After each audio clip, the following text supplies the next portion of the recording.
he starts telling them what happened. He watched the paramedics. He had had an out-of-body type of an experience. He said that whole thing could have, you know, it was the end of the line, but he had such a desire to live that it wasn't his time. And that's about it. After that, it was just a matter of putting myself back together again.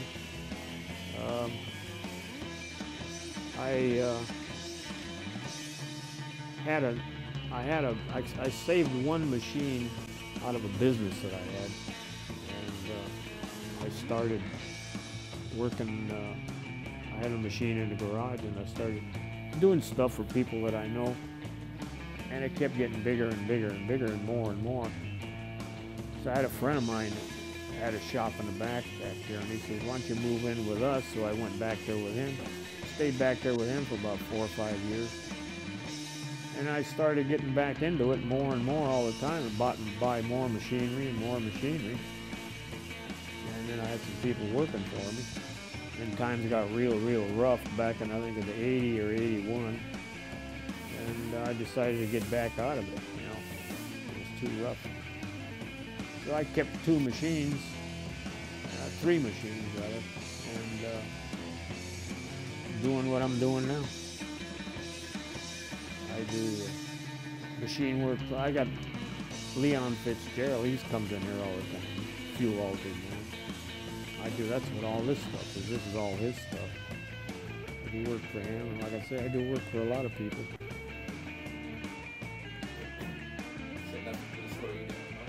No, I can't sit at home. My wife tells me all the time, "Why don't you stay home?" You know, I can't do it. I can't sit. What am I going to do sitting there? I sit there in a wheelchair all day long and look at television? The following year, they were working on a deal to get a sponsorship from Craftsman, from Sears, the Craftsman brand of tools for a funny car. They came to a call. One of those guys that could have been there. But, you know, that wasn't the way it went. So, you know, that's just the way it goes. He keeps pushing. Yeah, and he's still there having fun. You know, and I know that it's not easy for him to be in that chair. You know, but he's learned to live with it. And that's it. Yeah, Billy did a lot. He was a good racer. He was a guy that shouldn't have happened to him. Shouldn't have happened to anybody, but, you know, it happens to somebody you know. Have an accident racing, it just hits too close to home, and it makes you think twice about it. Billy never let that stop it. It didn't really slow him down. Yeah, they never did find the wheel. And from what I understand, somebody picked the wheel up and sold it to the insurance company. I just looked at it as, you know, as an accident, you know, as part of, you know what you're doing when you get a car, you get in a car like that, you know what they expect. So I didn't think anything of it.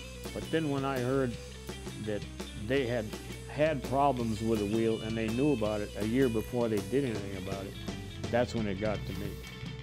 And that's when I decided, you know, I think I deserved something. So we went after them, and that's when we found out that somebody had picked up the wheel, because the insurance company all of a sudden, they wanted to deal outside of the court. And then all of a sudden, they didn't want to deal anymore because they had the evidence they needed, and all they had to do was bury it, and that was the end of it. I don't like this chair, but there ain't nothing I can do about it. You know, if I had it to do over, I'd probably do it again, you know.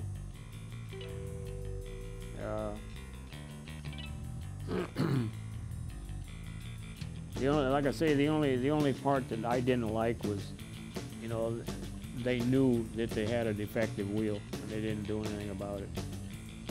They waited until somebody really got hurt, you know.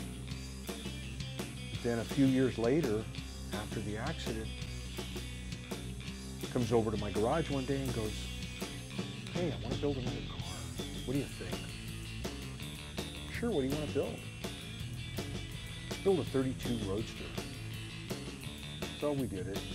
We built a 32 Roadster. Then came the Bonneville, the Lakes car that he has now. And one day he says, "I want to do this." And it's like, still do it.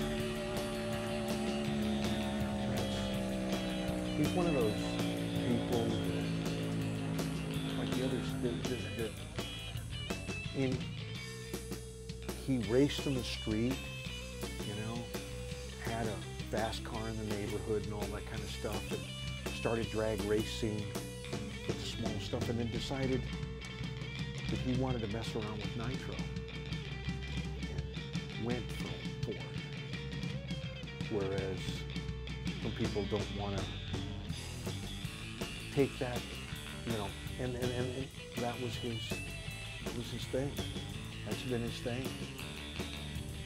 I figured, you know, I like this and I'm not going to get out of it, you know, so I just continued on helping other people. What is it about cars and engines that fascinates you so much? Speed.